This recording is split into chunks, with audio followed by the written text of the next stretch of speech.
Corre vídeo. Ya pequeños, estamos entonces en esta clase especial dedicada a la interpretación de la obra Aura, ¿cierto? Cuarto medio A, 2021, Lengua y Literatura, clase 14 del 7 de junio, ¿ya? Decía, clase especial de interpretación con respecto a la obra de Aura de Carlos Fuentes, el libro, ¿cierto?, que nos corresponde en este momento leer y analizar. Sin embargo, esta interpretación literaria que vamos a hacer está circunscrita a la unidad 2, que es también relacionada, ¿cierto? Está relacionada también al ejercicio de interpretación literaria, en el nivel, en el profundo nivel, ¿cierto?, en el que lo vamos a hacer hoy día, por supuesto. Así que no lo estamos saliendo del programa, ¿ya? Para que no se asusten. Actividad, entonces, comprender e interpretar una obra literaria a través de un análisis de su contexto de producción, de los elementos de la narración propios, ¿cierto? Recursos estéticos y, por sobre todo, el efecto que producen en el lector.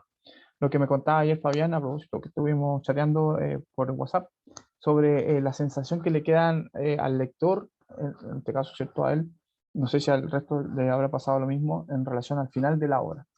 Eso de quedar así como un poco eh, absorto.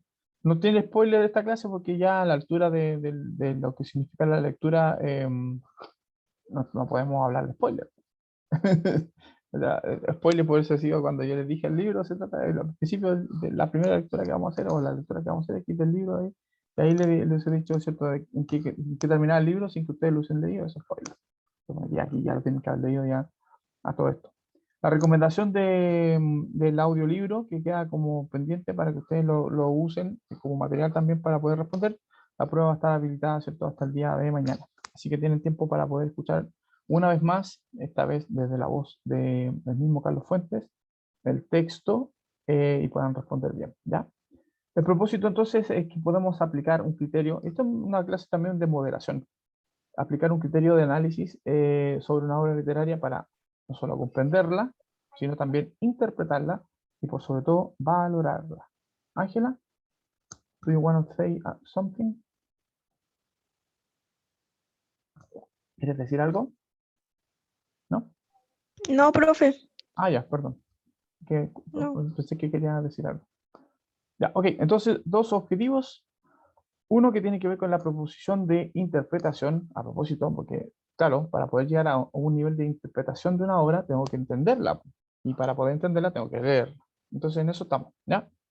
Ahí nos vamos a dar cuenta de las pistas que nos deja el mismo autor, de por qué está escrito así, por qué está narrado de esa forma, los planos, ¿cierto? El uso del tiempo, la ambientación, entre otros elementos que son las claves, ¿cierto? Los símbolos y por sobre todo también, eh, podríamos, sí, los símbolos, sí, podemos decir que hay un lenguaje simbólico también dentro de la obra que nos permite también entender cuál es la cosa que está pasando. ¿Ya? Entonces, todo eso, objetivo 2. Y el 7 tiene que ver con el diálogo argumentativo, evitando ciertas descalificaciones, prejuicios, etcétera, en torno a las conclusiones que ustedes puedan llegar, a los razonamientos que puedan tener, ¿cierto?, en relación a la interpretación de la obra, ¿ya? Eso no necesariamente en esta clase, sino también en el ejercicio propio de la prueba, porque se supone que en la prueba también hay una pregunta o dos que no, si no me equivoco, de desarrollo, en donde ustedes tienen que exponer sus pensamientos, sus ideas. Y por sobre todo si se da una discusión en torno, ¿cierto?, a la interpretación de la obra en el chat, por ejemplo, digo en WhatsApp, no, también lo podemos incluir dentro de este objetivo. Todo es cancha, como se dice. ¿Ya? Así que no se sientan agobiados porque aquí viene una clase que tiene como propósito aliviarles un poquito la carga, ¿vale? Estamos hablando de Carlos Fuentes y específicamente de la obra llamada, voy a cerrarme un poquito, Aura, ¿ya? Aura, edición, la primera edición, ¿cierto? A través de la editorial Era, lanzada en México en 1962, ¿ya? En la época más o menos entiéndase que en 1962 y Carlos Fuentes nació en 1928, entonces tenía poco más, poco menos, ¿cierto?, de 40 años por ahí, bordeaba la cuarentena ya de años, a eso me refiero.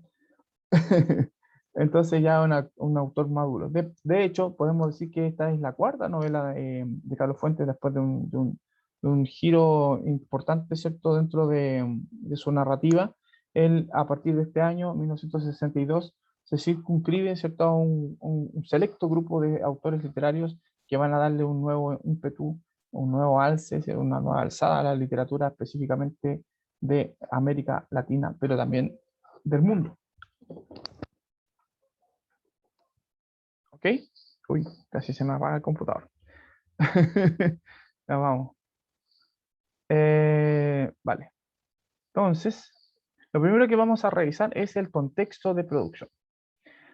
Carlos Fuentes dice que nació en Panamá, pero se entiende que él es mexicano. O sea, ahora no se considera panameño porque obviamente el nacimiento que en Panamá, producto, digamos, de algún viaje, alguna cosa cierto, circunstancial, y no obedece necesariamente a su nacionalidad por descendencia, digamos. ¿Ya? Pero vamos a decir que nació en Panamá en 1928 y falleció en Ciudad de México el 15 de mayo de 2012. ¿Ya? Hace poco tiempo atrás, para nosotros. Escritor mexicano, adscrito, ¿cierto?, al llamado boom latinoamericano, vamos a hablar de eso también. Fue uno de los autores más destacados de su país y de las letras hispanoamericanas. De hecho, autor de cabecera de varios autores consagrados, ciertos autores de esta época, de la época más contemporánea de nosotros, a nivel latinoamericano e incluso mundial. Entre sus obras destacan La región más transparente, La muerte de Artemio Cruz, una novela que está escrita y editada, ¿cierto?, en el mismo año que Aura. O sea, son dos obras bien importantes, ¿cierto?, y que tienen el tema de la muerte muy presente. La muerte, la lucha contra la muerte y más allá de todo eso. Aura, la que estamos revisando, Cambio de piel, Terra Nostra, entre sus ensayos, porque también escribió ensayos, la nueva novela hispanoamericana, que es como un ensayo un poco manifiesto, ¿cierto?, literario. Cervantes o la crítica de la lectura, a propósito de la importancia de las letras hispanoamericanas. El espejo enterrado, geografía de la novela y la gran novela latinoamericana, entre otros. Ahí está Carlos Fuentes.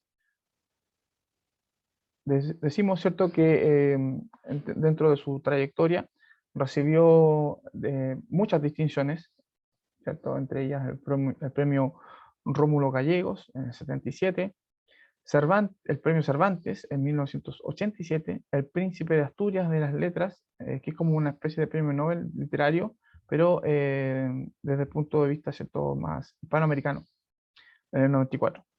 Fue nombrado Gran Oficial de la Legión del Norte en el 2003 y en el 2009 Caballero de la Gran Cruz de la Orden de Isabel la Católica. O sea, una nominación bastante importante, ¿cierto?, desde la Casa Real Española. Fue miembro honorario de la Academia Mexicana de la Lengua. A propósito, ¿cierto?, de estas nominaciones honoris causa, también versa una nominación, eso fue en el año 2001, una nominación de doctor honoris causa a propósito de la Universidad de Harvard, la prestigiosa Universidad de Harvard, la prestigiosa Universidad de Cambridge y, por supuesto, la UNAM, la Universidad Mexicana, por autonomía. Hasta el día de su fallecimiento, estamos hablando, ¿cierto?, del año 2012, ya viendo y avisorando, ¿cierto?, que inexorablemente esto iba a suceder.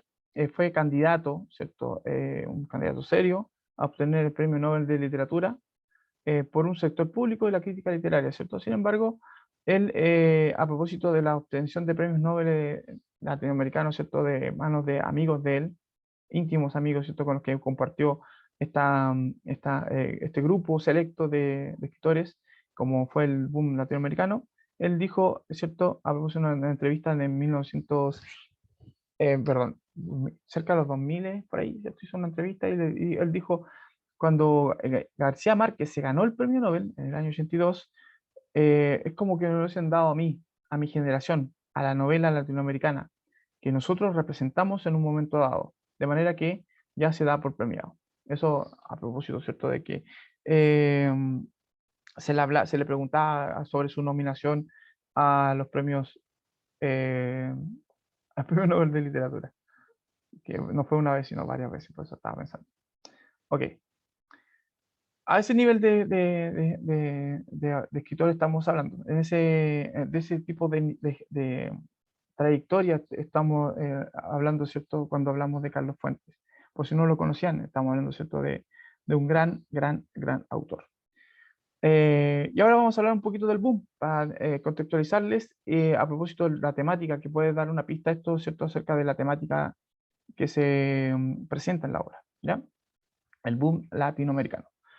Esta literatura del boom específicamente se puede considerar como un fenómeno literario editorial, es decir, ¿cierto? Del trabajo de editores, ¿cierto? Es decir, de buscar, de captar, ¿cierto? A escritores que sean eminentemente buenos, que tienen, obviamente la editorial tiene mucho que decir en esto, pues si ellos no trabajan a la par, ¿cierto? Buscando estos escritores y dándole la cabida para poder lanzar sus obras, es muy probable que estas obras no se den a conocer, pues, está claro. Entonces, mientras las editoriales tengan interés en editar, valga la redundancia, ¿cierto? Obras de autores nobles, entonces eh, el centro cultural va a estar dado, ¿cierto? Justamente en esos escritores, o no, dependiendo, ¿cierto? Del trabajo editorial. Entonces, claro, el boom latinoamericano concibe también no solo el hecho de que hayan escritores, sino también hayan editoriales o casas editoriales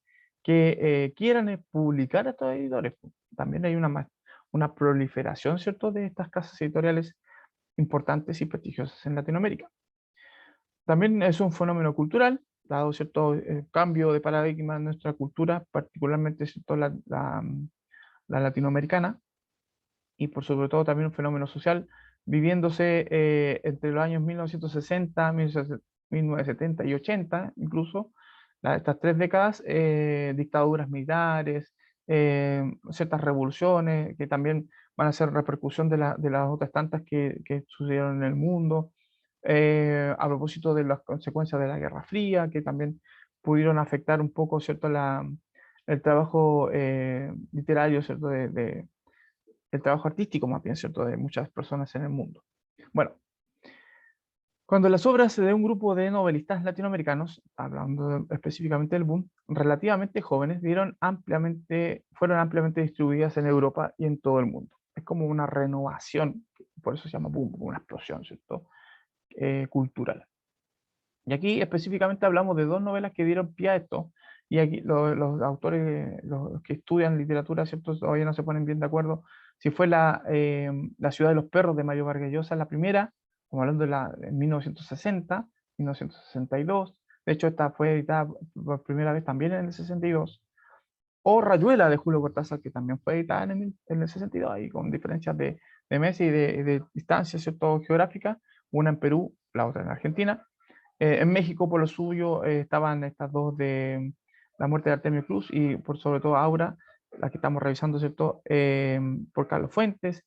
En Chile estaba José Donoso, también ahí, en Colombia, Gabriel García Márquez, etcétera, están como editando libros de, eh, de consideración universal a propósito de lo que significa el boom.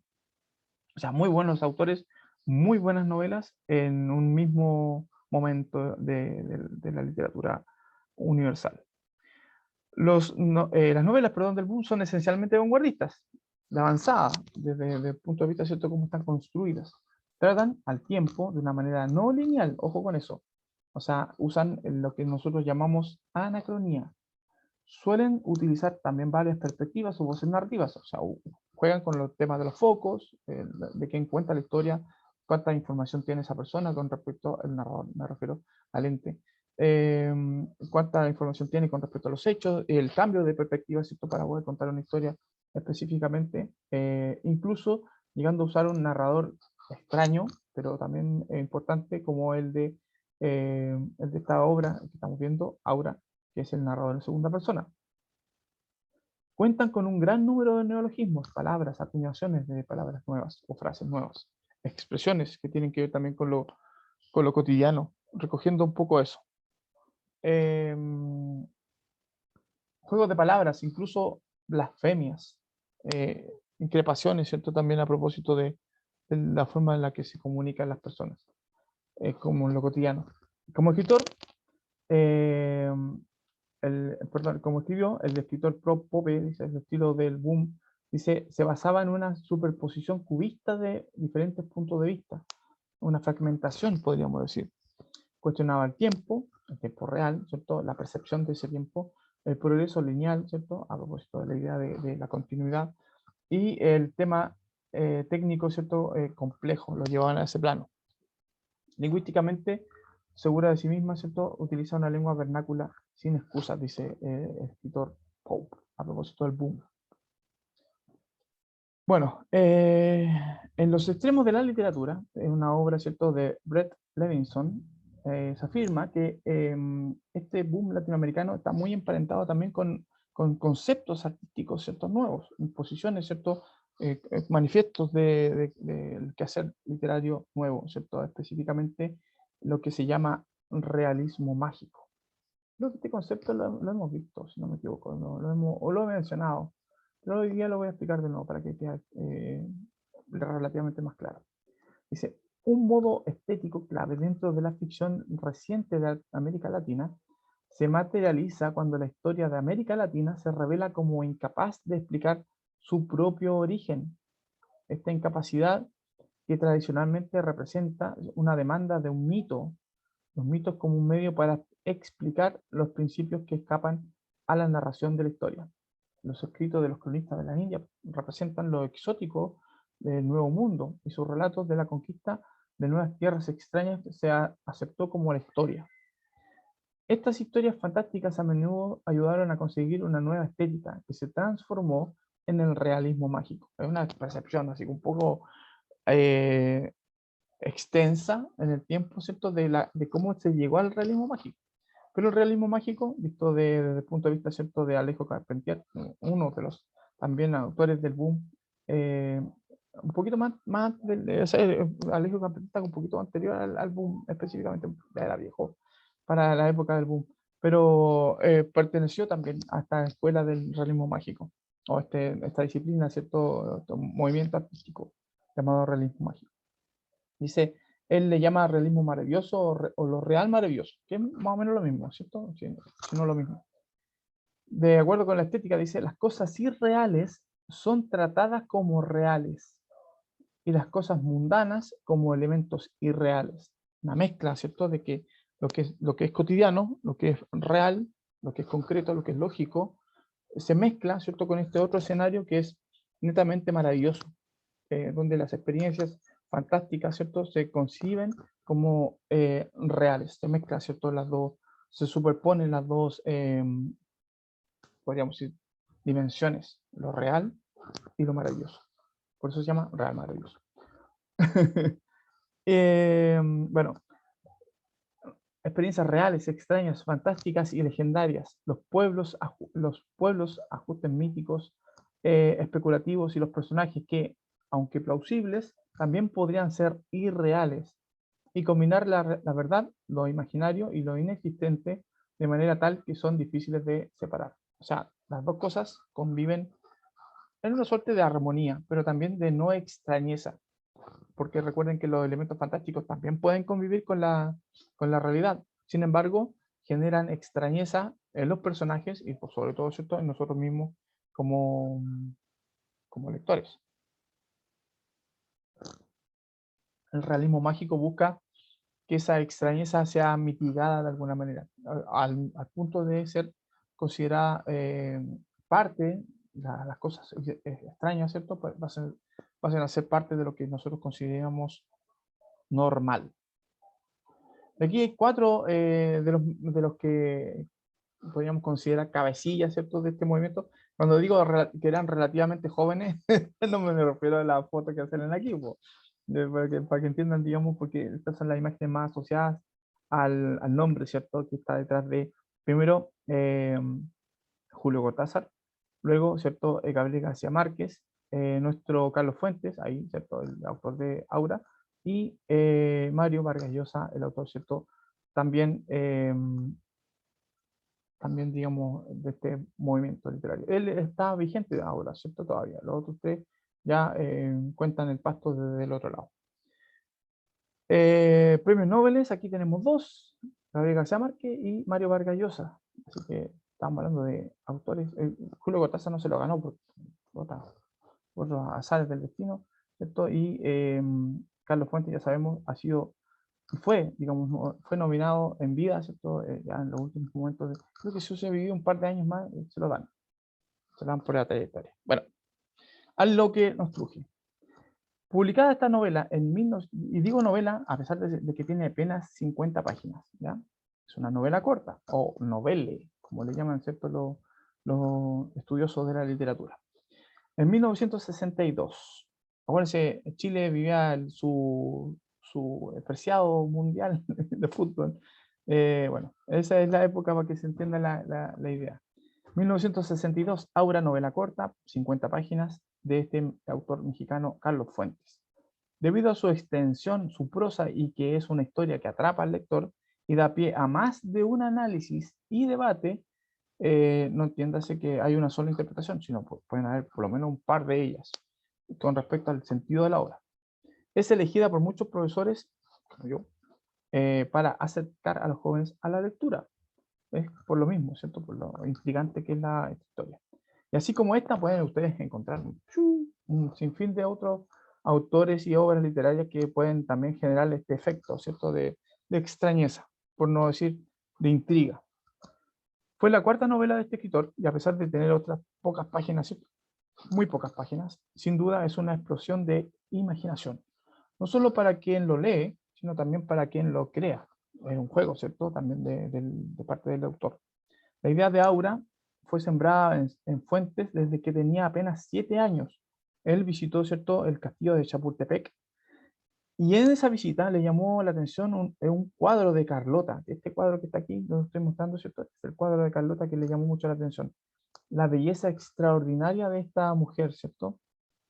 A propósito, porque él vio posteriormente una foto de ella en la época en que la vio, ¿cierto? Ella estaba ya fallecida, ¿se entiende? Porque Carlota vivió entre 1840 y 1927.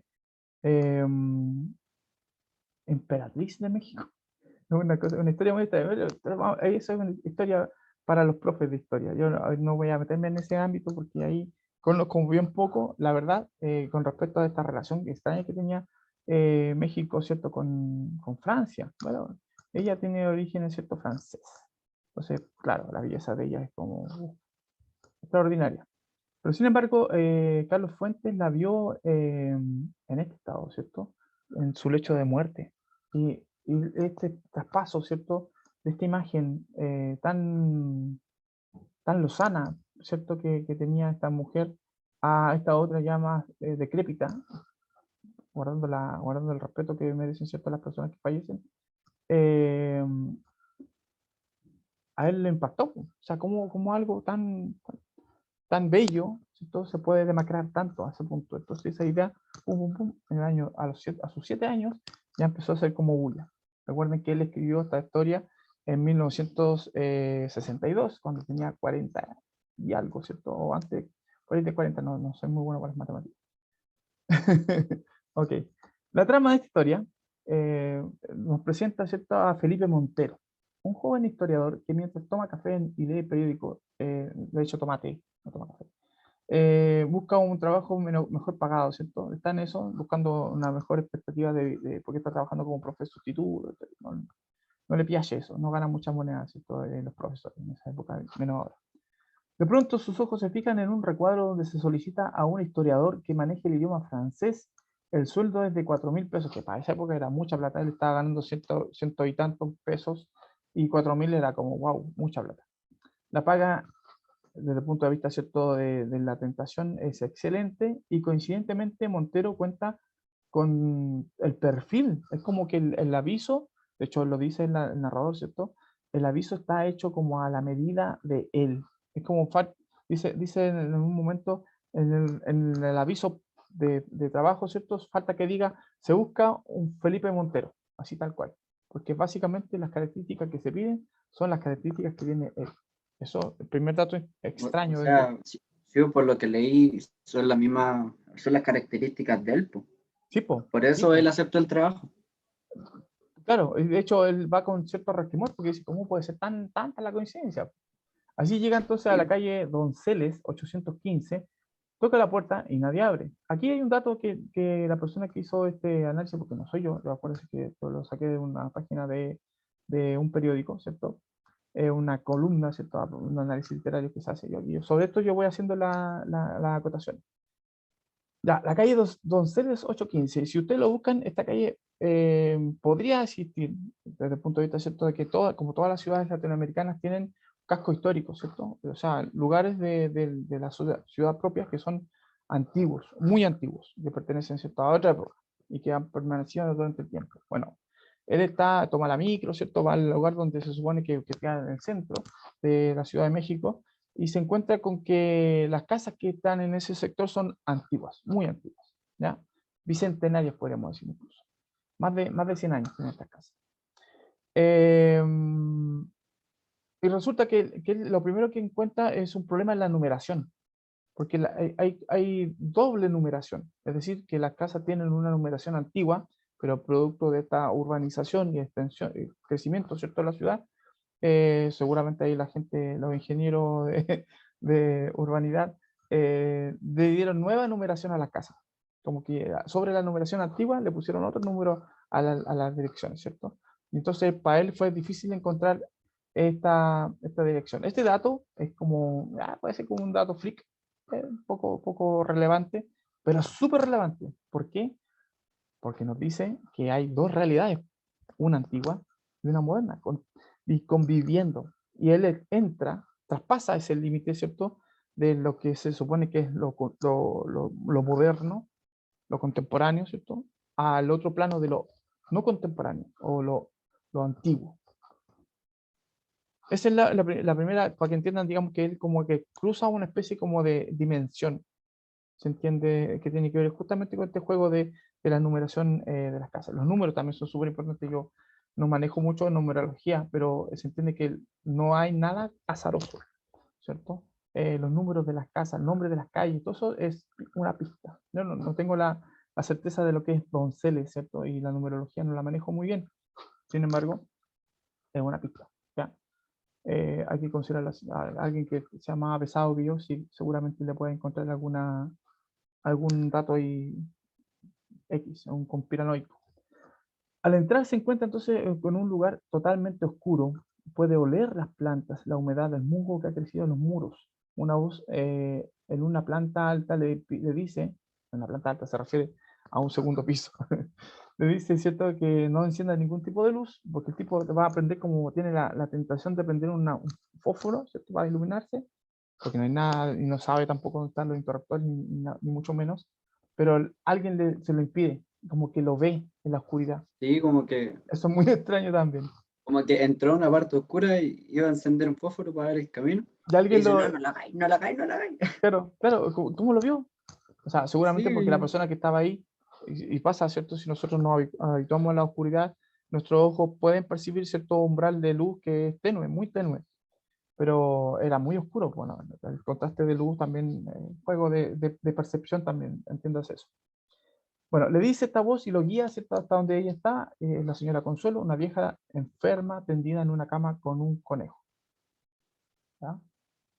El ambiente, podríamos decir, a propósito de lo que se narra en esta primera parte de la trama, una casa centenaria, antigua, muy antigua. Desde el punto de vista psicológico, el ambiente tiene que ver con el terror, ¿cierto? Y el misterio. No sabemos qué va a pasar. Eso da miedo. O sea, imagínense que entras en un lugar muy oscuro y de alguien y tú no ves nada, ¿cierto? Y sientes esos aromas que son intensamente embriagantes porque es muy húmedo, es como entrar a una selva tropical. No sé si han tenido esa oportunidad ustedes de hacer eso. Es como muy intenso, ¿cierto? Los aromas. Se perciben muy intensos.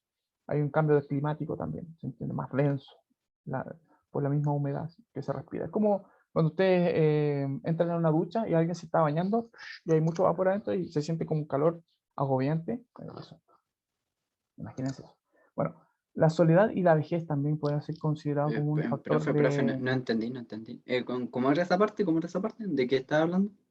De cuando Que él entra, me cuando él cortó. entra a este lugar oscuro, la ¿Ya? percepción climática, la percepción en cuanto a temperatura, ¿cierto? la percepción atmosférica. Es como de un lugar tropical, muy húmedo. Ah, ya, ya. Vale, vale. Como que estuviera Ahora había entrando entendido. en la boca de un lobo, por así decirlo. Sí, sí, sí. Es como entrar a una tina, dijo. Es Es como como una ducha, claro, con mucho si vapor, estuviera así. bañado. La Vale, percepción vale. de Un temperatura. sauna. Exacto, eso, es Un como eso. sauna. Pero piensen en las plantas, pues, la humedad también que se genera ahí. Bueno, después de una extraña presentación, esta viejuja, Asyana Consuelo, le indica a Felipe cuál será su trabajo. Dice, revisar los papeles, las memorias de su difunto esposo, muerto hace ya 60 años más, los cuales se encuentran en francés. También deberá terminar un libro inconcluso que se supone que dejó su difunto esposo. Para mayor eficacia, ¿cierto? La señora le pide que no lo haga desde su hogar, sino desde ahí, que se quede a vivir con ella, mientras tanto trabajan en esa tarea. Durante su estancia, él conoce a Aura, la joven y bella sobrina, comillas, ¿cierto?, de Consuelo, de la cual se enamora perdidamente. Una mujer encantadora, o sea, muy hermosa y atractiva. Poco a poco se da cuenta de las extrañas manías de la casa y cómo la vieja Consuelo manipula de una manera enfermiza a su sobrina. Eso es lo que percibe Felipe. Está decidido, ¿cierto?, a hacer algo para salvar a su amada, liberarla, ¿cierto?, de esta especie de, como de esclavitud, podemos decir así. Pero en el camino se va a destapar los profundos secretos de los habitantes de esta casona. Estos descubrimientos terminarán por atraparlo en una especie de bucle, no sé si entienden el concepto. Bucle es como un círculo temporal que no acaba, ¿cierto? Bucle del que le será imposible salir, queda atrapado ahí. Se trata de un engaño, entonces, esta idea de la sobrina. Ella, la sobrina, ¿cierto? Es la misma Consuelo, al menos su espíritu, al menos su espíritu. Sabemos que es una suerte como de desdoblamiento que manifiesta cierto consuelo en relación a este dominio mágico, ¿cierto?, de esta habilidad. Lo vamos a ver a continuación. Y el tiempo del relato, dado el ejercicio, porque se superponen también, así como se superponían las direcciones, se superpone, ¿cierto?, la percepción que tiene él con respecto a lo que está sucediendo, porque como él entra a entender, ¿cierto?, lo que se supone que dejó escrito el general Llorente, ¿cierto?, el esposo de Consuelo. Él se va dando cuenta de que en la narración de los escritos de Llorente hay también pistas. Entonces como que él entra y se hace como carne de lo que se supone que, como que se mete en el texto y como que se prende de ese texto, y como que el texto se transforma en él, o él parte del texto, como que fuera él mismo, ¿cierto? Ya sabemos que hay una suerte de identificación de este personaje con respecto a lo que se supone que está sucediendo en la casa. Por el aviso, primero lo sabemos, ¿cierto? Y luego por esta similitud también de caracteres que tiene eh, el personaje de Felipe Montero con respecto a Llorente, el general. ¿Ya? Es como raro eso, como que fuera el mismo, pero de otra época. Es muy extraño. Ahí tenemos otra imagen, ¿cierto?, de esta obra, inspirada en esta obra. Ahora, en cuanto a su narrativa, la novela está contada en segunda persona, algo poco común. De hecho, muy extraño que ustedes encuentren novelas o textos escritos en segunda persona. Generalmente son primera dentro del texto, tercera fuera del texto, pero segunda, extraño. Esto significa que el narrador busca la complicidad del lector, haciéndolo partícipe, ¿cierto?, de la trama. Le dice, lo trata de tú, de te, ¿cierto?, de ti, de ustedes. Es así como el autor, Carlos Fuentes, integra a los lectores dándole el papel de Felipe Montero. Nosotros somos Felipe Montero y vamos nosotros entrando en esta historia y jugamos con esta idea, ¿cierto?, de identificarnos con el personaje. Por eso se hace tan intrigante y al mismo tiempo, ¿cierto?, atrapante, cautivante, esta idea, ¿cierto?, de saber qué es lo que está pasando en esa casa. Como Felipe también está interesado, ¿cierto?, en averiguar qué es lo que sucede en la casa. Nosotros tenemos la ventaja de que estamos un poco distantes con respecto a los hechos, pero porque estamos fuera del libro. pero también se genera esa intriga. En todo momento el narrador da instrucciones a Montero, a nosotros los lectores, ¿cierto?, sobre qué hacer, qué decir, qué sentir en la medida que van sucediendo cosas. Fuentes decía, llega un personaje que eres tú llegas, tú entras, tú tocas la puerta, ese lector eres tú.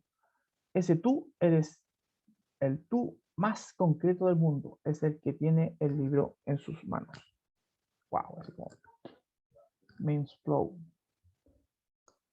Bueno, este libro también tuvo sujeto a polémicas. Aquí tenemos, ¿cierto?, al expresidente mexicano Vicente Fox, ¿cierto?, que decretó cierta censura con respecto al libro en pleno siglo XXI. Esto es muy extraño. Creerán que tal como Felipe Montero nos perdemos, ¿cierto?, en el tiempo y en el espacio y aparecemos en los tiempos de la Santa Inquisición, pero no.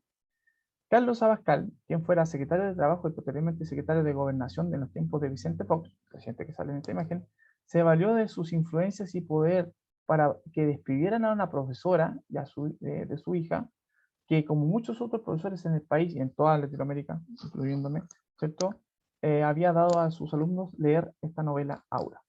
De acuerdo con el ya fallecido Abascal, consideraba que la novela era inapropiada por lo sensual, por lo erótico que tiene de repente, ¿cierto? Y también por la magia, que se supone que hay unos ritos satánicos ahí en el medio de la cuestión. Entonces, claro, es como lo va a leer un joven de tercero medio, o sea, de México. México y Chile tienen muchas cosas en común, más allá del idioma. La cultura es muy similar. Y dentro de la cultura, ¿cierto?, exacerbado sentido, ¿cierto?, moralizante que tiene el cristianismo.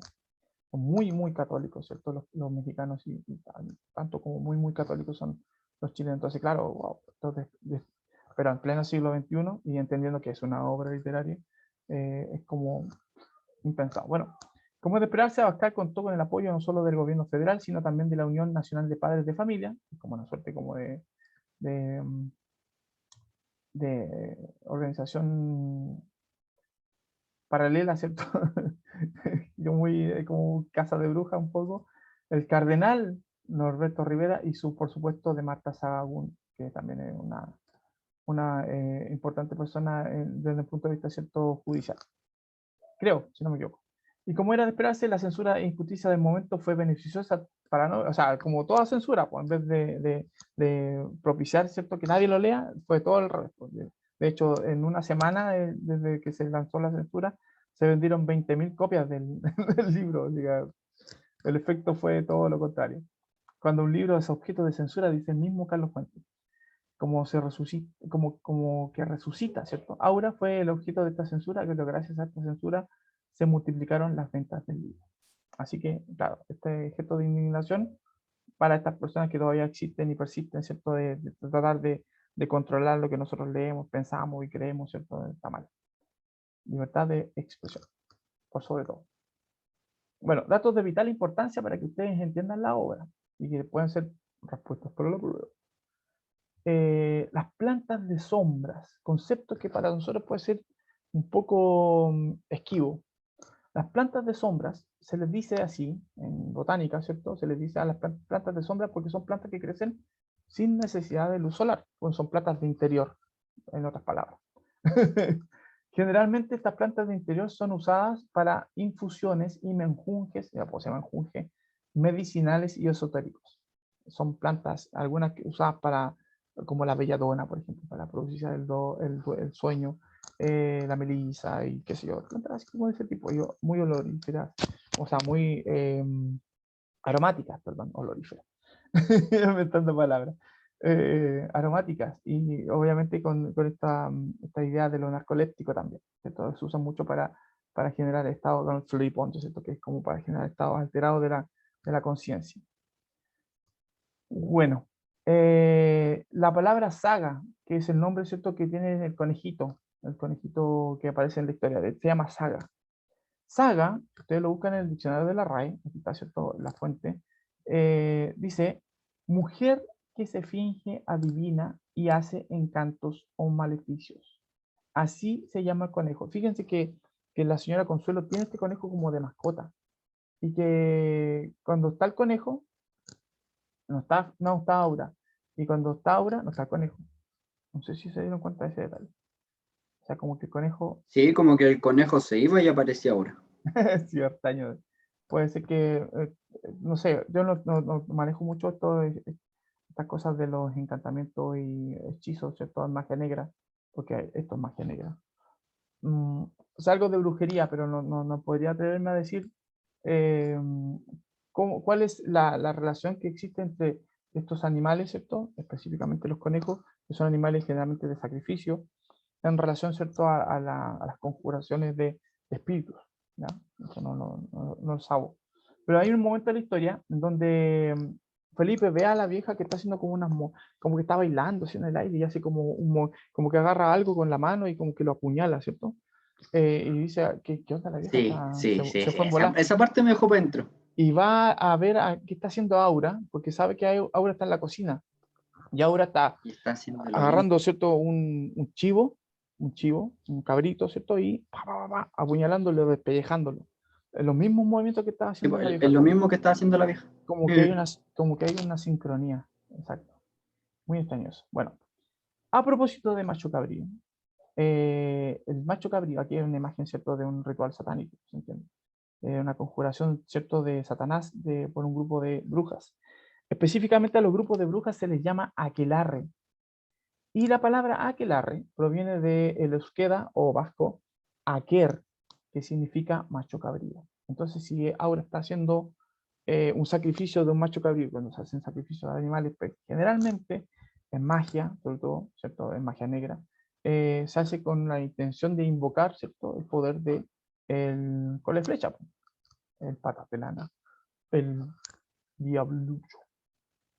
Así que, dato ahí importante. ¿Qué tiene que ver esto con lo que está tratando de hacer la obra? Que obviamente consuelo por lo que dice también el texto del general Llorente, como él hablaba con ella cuando era joven, que ella no pudo tener hijos, entonces seguramente esa frustración la llevó a buscar una alternativa, ¿cierto? De hacerse de algo que ella pudiera cuidar, ¿cierto? Y ante la eventual vejez, decrepitud, ¿cierto? De su cuerpo también se preocupó y entró, ¿cierto? En este pánico de que genera el paso del tiempo y seguramente empezó a conjurar demonios y qué sé yo. Lo dice, Llorente dice, el mismo diablo en algún momento fue un ángel, lo dice, ¿cierto? Textual. Así que de ahí la Consuelo se estaba Profe, portando mal. Dígame. ¿qué representarían los gatos que escucha Felipe? ¿O no? También son ¿Qué animales, representarían? también son animales de sacrificio. Hay un dato bien curioso con respecto a eso que puede ser una relación forzosamente intertextual. En la obra Nosferatu, no sé, la película Nosferatu, que también es basada en Drácula, que también es un demonio, también es una especie de ente malévolo, lo primero que sucede es una plaga de ratas y desaparición, por tanto, ¿cierto? De su depredador natural, que es el gato. ¿Por qué sucede eso? Porque los gatos también son animales de sacrificio para los rituales satánicos. Se hace mucho, ¿cierto? Uso de este tipo de animales. Y de hecho, en la casa de Consuelo se sacrificaban gatos. De hecho, él escuchaba cómo los gatos sufrían, ¿cierto? Y los quemaban, porque sentía el olor también del gato, la piel quemada, ¿cierto? A propósito. Bueno, sobre las relaciones intersexuales, para que entiendas esta idea. Y por eso, perdona, en la casa de Consuelo hay tanta rata también. ¿Mm? Eso también es un dato importante de considerar. Como les decía, entonces aquí dos relaciones intersexuales. Una, que más que relaciones intersexuales, es la película del libro, que la hicieron, ¿cierto? En Italia, se llama La Strega in Amore, eh, es como del 67, si no me equivoco. Y esta otra que se llama La llave del mal, o Skeleton Key, ¿cierto? En el lenguaje original. Que es básicamente, esta historia, ¿cierto? La de Skeleton Key, es como lo mismo. De hecho, las personas que hacen la magia aquí son como unos negros, que hacen como vudú y posesión de cuerpos. Juegan a eso, ¿cierto? De invocar a quienes podrían ser sus huéspedes, ¿cierto? Entonces ella va ayudando a unos abuelitos, como lo hace Felipe Montero, llega a la casa, así como ayudar a un agente de salida, pero se da cuenta que en realidad esta gente de salida está haciendo un juego de posesión, ¿cierto? De cuerpos. Se cambian, ¿cierto? Las almas del cuerpo y y viven eternamente porque van desocupando sus cuerpos viejos y van ocupando ciertos cuerpos jóvenes. En historia Para la bien- juventud. bien, claro, para mantenerse jóvenes. Como bien tétrico eso. La llave del mal o Skeleton Cave. Búsquenla y veanla, es buena. Y tiene que ver mucho con, creo que si está activado el tráiler en la prueba, aparece esa como relación intertextual. En el epílogo, ya sabemos, ¿cierto?, que lo que aprendimos hoy, a propósito de la percepción de la obra, cómo esto se enriquece si nosotros somos un poquito más inquisitivos, si se dan cuenta. Por eso que estos aprendizajes son valiosos, porque cuando lean un libro y quedan con la sensación de que no entender algo, investiguenlo, busquen, averigüen, ¿cierto? Tienen todas las herramientas para poder hacerlo. En esta específicamente, también hay una reflexión en torno al tema del paso del tiempo. Carlos Fuentes tiene que haber tenido de hecho, nosotros la evidenciamos a propósito de sus 7 años, cuando él tenía 7 años y vio este cuadro, ¿cierto?, de la Carlota, de la emperatriz mexicana, ¿cierto? Y verla después decrépita, ¿cierto?, en su lecho de muerte, lo hace reflexionar con respecto al paso del tiempo y a la inminente muerte. Él mismo, ¿cierto?, fue testigo en su vida de esto, pues a todos somos testigos de cómo nos vamos envejeciendo y nos vamos transformando, ¿cierto?, en algo distinto de lo que fuimos. Entonces esta reflexión con respecto al paso del tiempo también es importante de entender como un aprendizaje valioso, de aprovechar, ¿cierto? Es una especie de carpe diem a la inversa, si lo quieren ver así. Y así se integra, ¿cierto?, en este aprendizaje también a nuestra interpretación literaria. Chiquilines, no se diga más, estamos pasaditos en la hora. Quiero invitarles, ¿cierto?, a que hagan la prueba luego de revisar, ¿cierto?, el audiolibro, que está aquí el link en el chat. Yo lo voy a escuchar de nuevo porque ayer quedé pero muy rayado. Así que hoy día voy a sacar conclusiones más. Hay una ópera también, pero no sé si está Fresca. disponible en YouTube. Hay una ópera de la obra, del libro, digamos, también es exquisita, mexicana y hablada en castellano, así que cantada en castellano, así que mejor, qué mejor. Hay harto material. Investiguen, busquen, está la clase también para que se nutran de ello, para que puedan responder a su pruebita y cualquier duda por WhatsApp. Cuídense mucho, chiquillos, que les vaya súper bien y nos vemos. Chao, profe, gracias. Igualmente, profe, que tenga buen día. Chao, Muchas profe, gracias. cuídese. Chau, chau. Profe. Dígame. ¿A qué hora sube esta clase más o menos? Apenas termine de la clase que viene, termino la clase Ya, bueno. y la Muchas subo. gracias. ¿Ya? Eje. Chau. Chao, profe. Cuídese.